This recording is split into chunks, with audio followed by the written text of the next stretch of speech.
തന്നെ വഴി. നിക്ക് നിക്ക് നിക്ക് നിക്ക്. എങ്ങോട്ടാ? ഇത് നല്ല ചോദ്യം.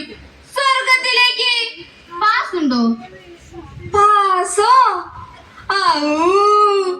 ഇവിടെ റേഷൻ കാർഡിന് എന്താ ഒരു വെയിറ്റ്. അതൊന്ന് ഇങ്ങോട്ട് പോരുമ്പോ അവര് തന്നേക്കൂല മോനെ. അതല്ല, ഇങ്ങോട്ട് കടക്കാനുള്ള കാർഡുണ്ടോന്ന്. ഐഡന്റിറ്റി കാർഡാ? അതല്ല അമ്മൂമ്മേ. അമ്മൂമ്മയോ? അമ്മൂമ്മ നിന്റെ നിന്റെ അയ്യോ സോറി ചേട്ടത്തി. അങ്ങനെ വിളി. അതാ അവിടെ ഒരാളിരിക്കുന്നത് കണ്ടു. അദ്ദേഹമാണ് വിശുദ്ധ പത്രോസ്. അദ്ദേഹത്തോട് ചെന്ന് പറഞ്ഞാൽ പ്രവേശനത്തിനുള്ള NOC കിട്ടും. എന്നാലേ ഇങ്ങോട്ട് കടത്തിവിടുകയുള്ളൂ. ഇതങ്ങ് നേരത്തെ പറഞ്ഞാ പോരെ.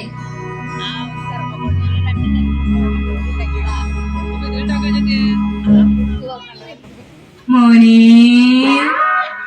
പത്രോസേ, നമസ്കാരം. എനിക്ക് ആ സ്വർഗത്തിലേക്കുള്ള നോസി ഇങ്ങ് തന്നെ. ചേട്ടത്തിയുടെ പേരെന്താ? അയ്യോ, എന്നെ മനസ്സിലായില്ലോ. ചേമ്പുമൂട്ടിൽ ഓനായുടെ ഭാര്യ ത്രേസ്യ. ചേട്ടത്തിയുടെ പേര് ഈ കമ്പ്യൂട്ടറിൽ കാണുന്നില്ല. കുറച്ചു നേരം അവിടെ വെയിറ്റ് ചെയ്യൂ, നോക്കട്ടെ. അങ്ങനെ വരാൻ വഴിയില്ലല്ലോ. തറവാട്ട് മഹിമ അനുസരിച്ച് എന്റെ പേര് ആദ്യത്തെ ലിസ്റ്റിൽ വരേണ്ടതാ. അതെങ്ങനെയാ? ജീവിച്ചിരിക്കുമ്പോ കെട്ടിയോ നിന്റെ ഒരു സ്നേഹായിരുന്നു. 5-6 കൊല്ലം മുമ്പ് അധ്യാൻ ഇങ്ങോട്ട് പോന്നേ ഒരു സീറ്റ് പിടിച്ചു വെക്കാൻ. ഞാനങ്ങോട്ട് ചെല്ലട്ടെ, ആദ്യാൻ അവിടെ തന്നെ ഉണ്ടാവുമല്ലോ. മോനെ പത്രോസേ, എന്റെ പേരൊന്നും കൂടി സൂക്ഷിച്ചു നോക്കിയേ. അതിന് മരിച്ച സംസ്കാരം കഴിഞ്ഞാലേ ഈ കമ്പ്യൂട്ടറിലേക്ക് പേര് വരൂ. അത് ശരി, എന്നാ വെയിറ്റ് ചെയ്യാം.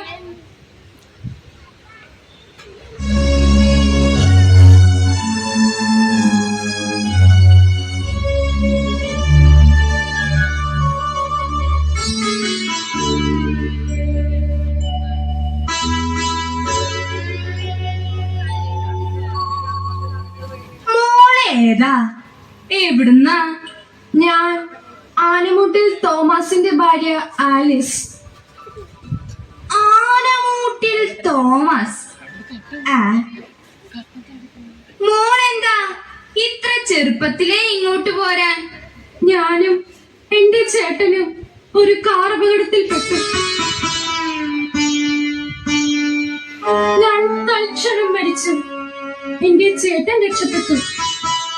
അയ്യോ, കഷ്ടായി പോയി. എന്നാൽ ഞാൻ പോട്ടെ.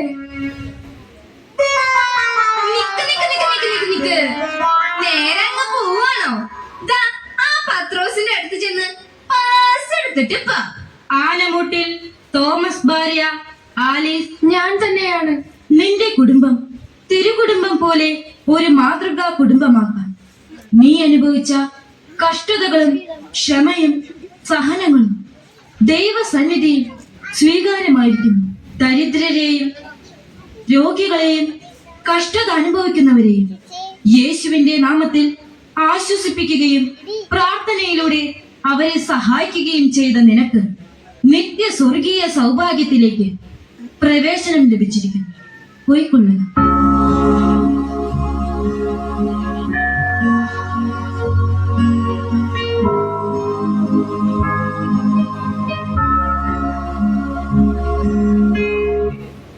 മോനെ പത്രോസേ, എന്റെ പേര് കണ്ടുപിടിച്ചോ? ഇത്രയും നേരം അത് തന്നെയാ നോക്കിയിരുന്നത്, കണ്ടില്ല. അവിടുത്തെ പരിപാടികളൊന്നും കഴിഞ്ഞിട്ടുണ്ടാവില്ല. അമേരിക്കയിൽ നിന്ന് ജോസഫ് എത്തി കാണില്ലേ, അതാവും ഇത്ര താമസം. ഏതായാലും ഒന്ന് വിളിച്ചു നോക്കാം.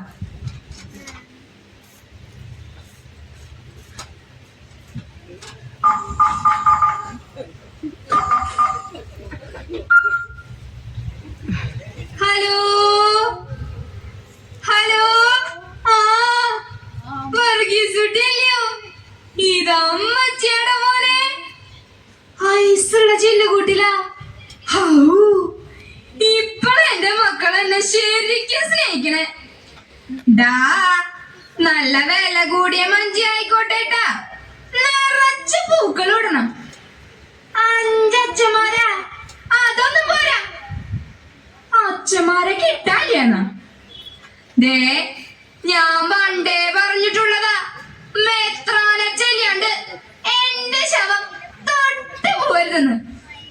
പിന്നീടാ സിനിമ പിടിക്കണം, അതന്നെ വീഡിയോ. ജോസ് കുട്ടിക്ക് അമേരിക്കക്ക് കൊണ്ടുപോകണ്ടടാ. പിന്നെ മക്കളും മരിയക്കളും ഒക്കെ ചുറ്റൂരുന്ന് കരയണില്ലേ. ആന്തോണിട്ടിയുടെ ഭാര്യ മഹാകള്ളിയ, കഴുത്തിനൊന്നാ കൊടുത്തിട്ടിരുന്ന് കരയാൻ പറ. വേണമെങ്കിൽ ഒരു മൈക്ക് സെറ്റ് വെച്ച് കൊടുത്തോടാ, 4 ആള് കേക്കട്ടെ. അല്ലെങ്കിൽ നാട്ടുകാരെന്താ വിചാരിക്കാൻ. ശരി, ഓക്കെ ഓക്കെ ഓക്കേടാ. അല്ല പത്രോസേ, എന്റെ പേര് കണ്ടോ? ഇല്ല ചേട്ടത്തി, നിങ്ങളുടെ പേര് ഇതുവരെ ഇവിടെ എത്തിയിട്ടില്ല.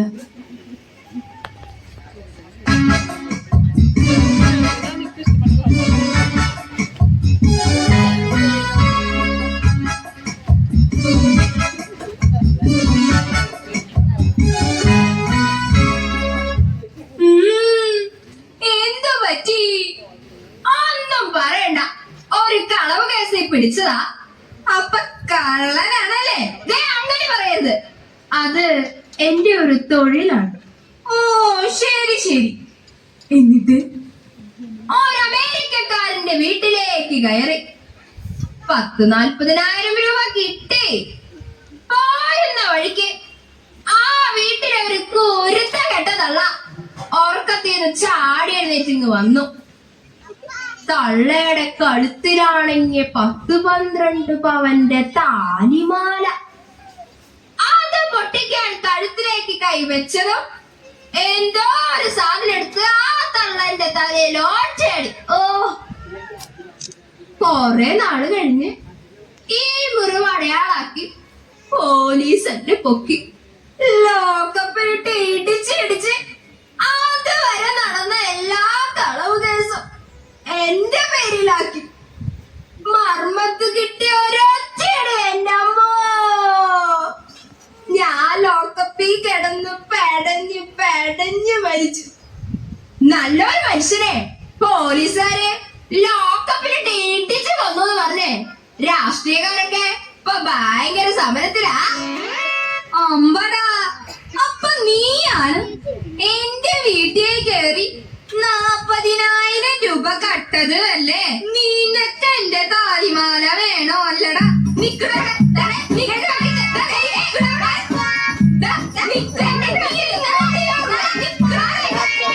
കാക്കത്തുരുത്തിൽ അവറാൻ മകൻ റപ്പായി ഞാനാണ്. നിങ്ങൾക്ക് നരകത്തിലേക്ക് പോകാം. നരകത്തിലേക്ക് അല്ലടാ, സ്വർഗത്തിലേക്ക്. നിങ്ങൾ കൊല്ലുകയും അസൂയപ്പെടുകയും ചെയ്യും. ലോകത്തോടുള്ള മൈത്രി ദൈവത്തോടുള്ള ശത്രുതയാണ്. വഞ്ചിച്ചും കലഹിച്ചും മോഷ്ടിച്ചും സ്വാർത്ഥമതികളായവർക്ക് സ്വർഗരാജ്യത്തിൽ പ്രവേശനമില്ല. നിന്നെ പോലെ നിന്റെ അയൽക്കാരനെയും സ്നേഹിക്കുക എന്ന ദൈവവചനത്തെ അനുസരിക്കാതെ സ്വർഗത്തിലേക്കുള്ള പ്രവേശനം നീ തന്നെ നിനക്ക് നിഷേധിച്ചിരിക്കുന്നു.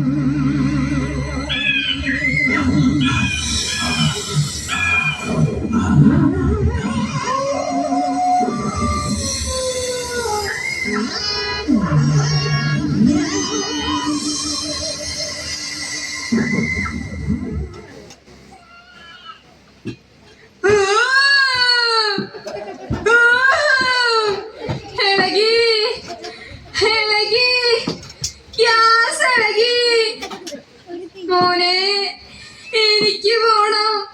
എന്റെ പേര് ഒന്ന് വിളിക്കും മോനെ.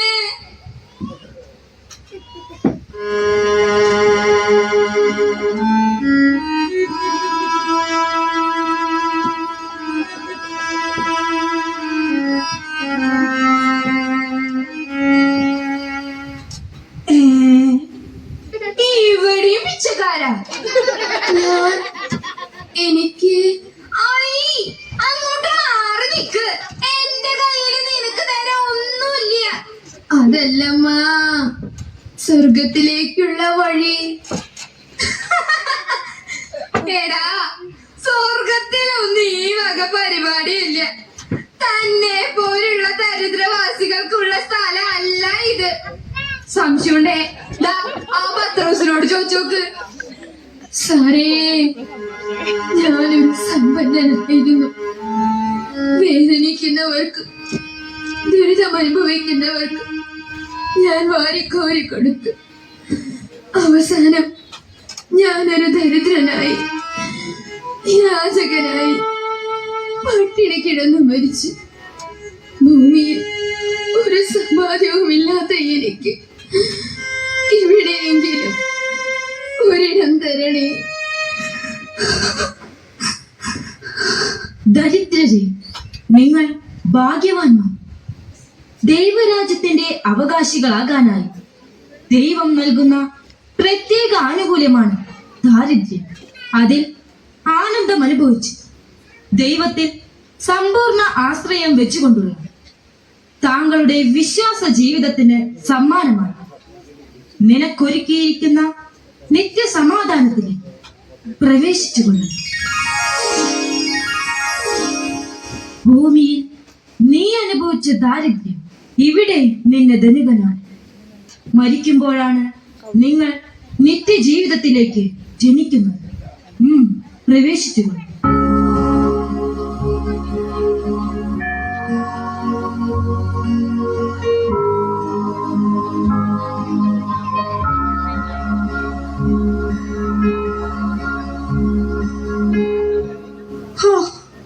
ഭാഗ്യവാൻ. ഇതൊക്കെ ഇപ്പൊ ഞാൻ ആലോചിച്ചിട്ട് എന്താ കാര്യം?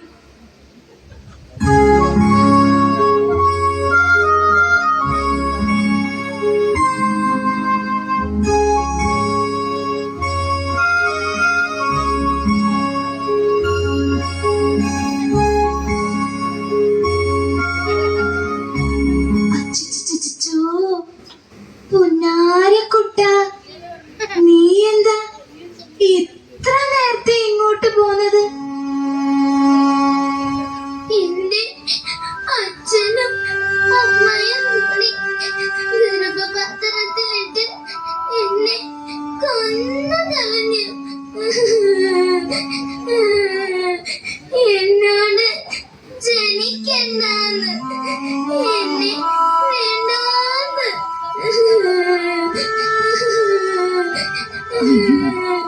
കഷ്ടായി പോയി. തുഷ്ടന്മാരാ നിന്റെ അച്ഛനും അമ്മയും. അയ്യോ, അങ്ങനെയൊന്നും പറയല്ലേ. അവര് സന്തോഷിക്കാൻ വേണ്ടിട്ടല്ലേ ഞാൻ ജനിച്ച അവർക്ക് എല്ലാ സന്തോഷങ്ങളും ഇല്ലാണ്ടാവും. അവര് സന്തോഷിച്ചോട്ടെ.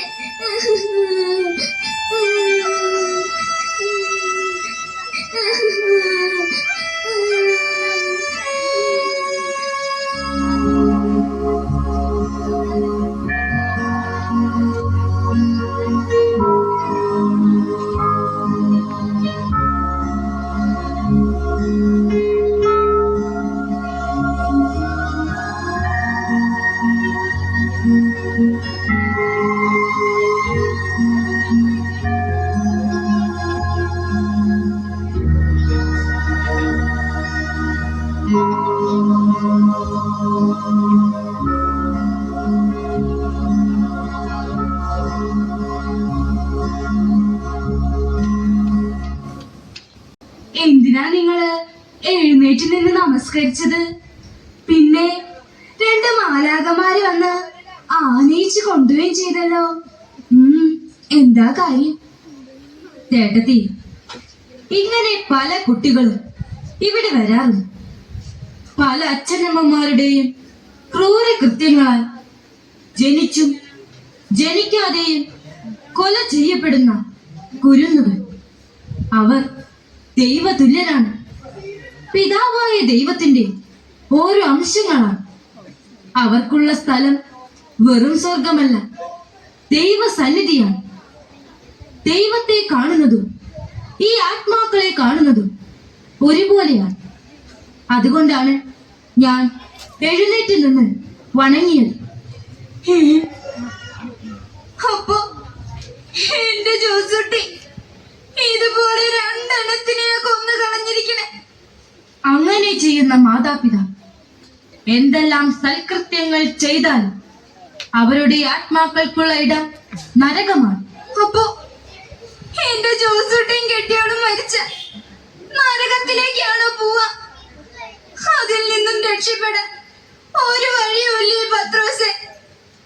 അവരുടെ തെറ്റുകൾ സ്വയം തിരിച്ചറിഞ്ഞ് പ്രായശ്ചിത്തം ചെയ്ത് ദൈവത്തോട് തെറ്റുകൾ ഏറ്റുപറഞ്ഞു ഇനിയുള്ള ജീവിതകാലം മുഴുവൻ സൽകൃത്യങ്ങൾ ചെയ്ത് ജീവിക്കണം. അപ്പോൾ അവർ ക്രൂരമായി കൊന്നുകളഞ്ഞ ഈ കുഞ്ഞുമ അവർക്ക് വേണ്ടി ദൈവത്തോട് പ്രാർത്ഥിക്കും. ദൈവം ആ കുരുന്നുകളുടെ പ്രാർത്ഥന ശ്രവിക്കും. ക്ഷമിക്കുന്ന ദൈവം അവരുടെ അപേക്ഷ സ്വീകരിക്കും. എന്റെ കർത്താവേ, ഇനിയിപ്പൊ എന്താ ചെയ്യ? അവർക്ക് ഈ കാര്യം ഒന്ന് പറഞ്ഞ് മനസ്സിലാക്കി കൊടുക്കാൻ എനിക്ക് ഭൂമിയിലേക്ക് പോവാനും കഴിയില്ലല്ലോ. ഇതെല്ലാം അറിയാനും മനസ്സിലാക്കാനും അവർക്ക് പറഞ്ഞു കൊടുക്കാനും ധാരാളം ആളുകളും മാധ്യമങ്ങളും അവർക്ക് എല്ലാം അറിയുകയും ചെയ്യും. അറിഞ്ഞുകൊണ്ട് തന്നെ ചെയ്യുന്ന തെറ്റുകളാണ്. അതുകൊണ്ട് തന്നെ അവർക്കുള്ള ശിക്ഷ ഉറപ്പാണ്.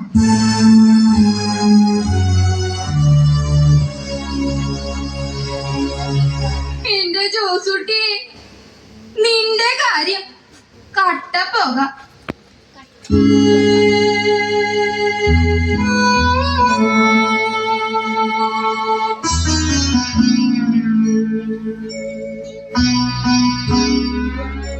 എന്താ മോനെ, കോളേജിലൊക്കെ ചെത്തി നടക്കേണ്ട പ്രായത്തിൽ ഇവിടെ കൂട്ടുകാരിൽ നിന്നും പഠിച്ച ദുശീലം ജീവിച്ച് കൊതി തീരും മുമ്പ് എന്നെ ഇവിടെ എത്തിച്ച് ഒരു യുവാവായ നിനക്ക് എന്തു ദുശീലം?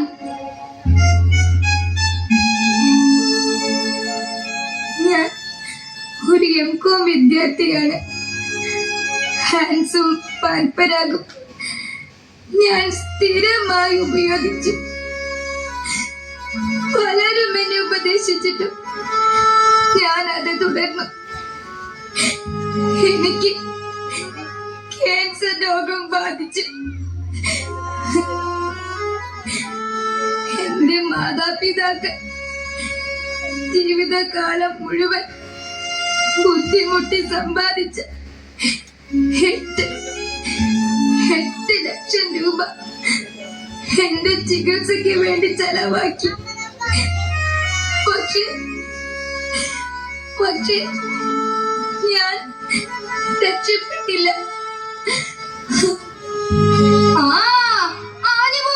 അനുഭവിച്ചോ.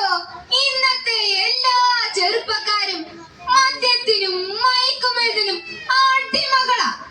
ഇവന്റെ മരണവാർത്ത അറിഞ്ഞെങ്കിലും ജീവിച്ചിരിക്കുന്ന ചെറുപ്പക്കാര് ഈ വക ദുശീലങ്ങളിൽ നിന്നൊന്ന് പിന്തിരിഞ്ഞെങ്കിൽ. ദീപക് കുഴിപ്പറമ്പിൽ വീട് മകന് ജഡമോഹങ്ങൾ ആത്മാവിനെതിരാണ്. മദ്യപാനം, മയക്കുമരുന്ന്, ശത്രുത, കലഹം, വ്യഭിചാരം, മധുരോത്സവം, അസൂയ, കോപം എന്നീ ജടിക വ്യാപാരത്തിൽ ഏർപ്പെടുന്നവർ സ്വർഗരാജ്യം അവകാശപ്പെടുത്തുകയില്ലെന്ന് നിനക്കറിയില്ലേ? ജടികാസക്തികളെ മാത്രം മോഹിച്ച് നീ തന്നെ തിരഞ്ഞെടുത്ത നിത്യ നരകാഗ്നിയിലേക്ക് പോയിക്കൊള്ളൂ.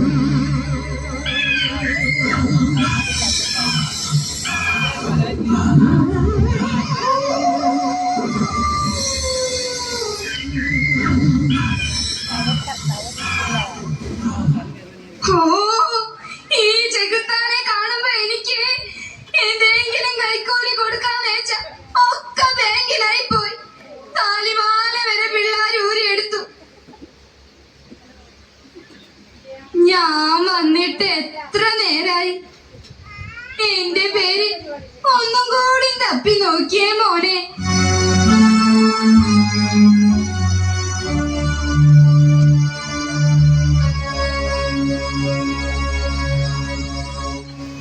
ത്രേസ്യ ചേട്ടത്തി, നിങ്ങൾ ഭൂമിയിൽ ജീവിച്ചിരിക്കുമ്പോൾ ചെയ്ത കൊച്ചു കൊച്ചു പാപങ്ങളുടെ ഫലമായി നിങ്ങളുടെ പേര് അവസാന വിധിയുടെ കണക്ക് പുസ്തകത്തിൽ എത്തിയിട്ടില്ല. നിങ്ങളുടെ പാപങ്ങൾ നിങ്ങളിൽ നിന്നും നീക്കം ചെയ്യുന്നു ശുദ്ധീകരണ സ്ഥലത്താണ് നിങ്ങൾ.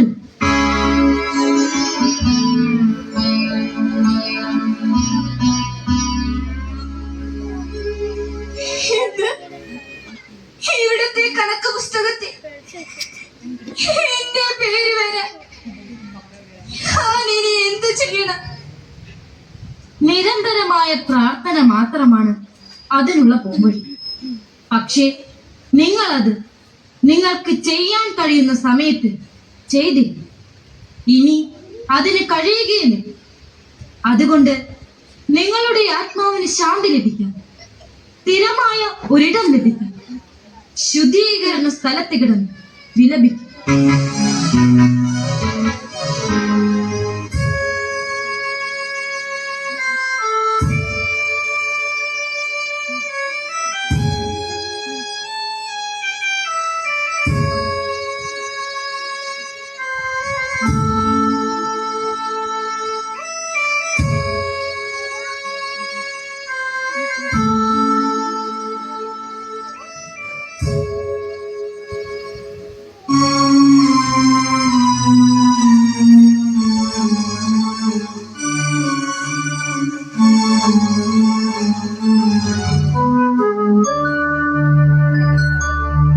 ശാന്തി ലഭിക്കാതെ ജീവിച്ചിരിക്കുന്നവർക്ക് മനസ്സിലാക്കാൻ കഴിയാത്ത വേദനയും പേരിൽ അന്ധകാരത്തിൽ തപ്പിത്തടയുന്ന ആത്മാക്കൾ സ്വർഗരാജ്യത്തിലെ നിത്യ സൗഭാഗ്യവും സമാധാനവും അനുഭവിക്കാൻ ശുദ്ധീകരണ സ്ഥലത്ത് വിലപിച്ചുകൊണ്ടിരിക്കുന്ന ഈ ആത്മാക്കൾക്ക് മോചനമില്ലേ?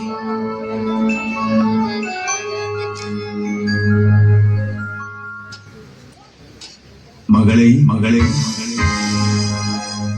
ത്രേസ്യ,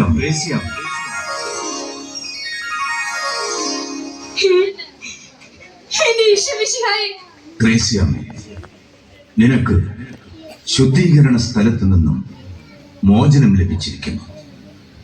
നിന്റെ മക്കളുടെയും ബന്ധുമിത്രാദികളുടെയും വർഷങ്ങളോളം നിനക്ക് വേണ്ടിയുള്ള നിരന്തരമായ പ്രാർത്ഥന മൂലം നിനക്ക് മോക്ഷം ലഭിച്ചിരിക്കുന്നു. സന്തോഷത്തോടെ എന്റെ പിതാവ് നിങ്ങൾക്കായി ഒരുക്കിയിരിക്കുന്ന സ്വർഗരാജ്യത്തിലേക്ക് പ്രവേശിച്ചുകൊള്ളുക.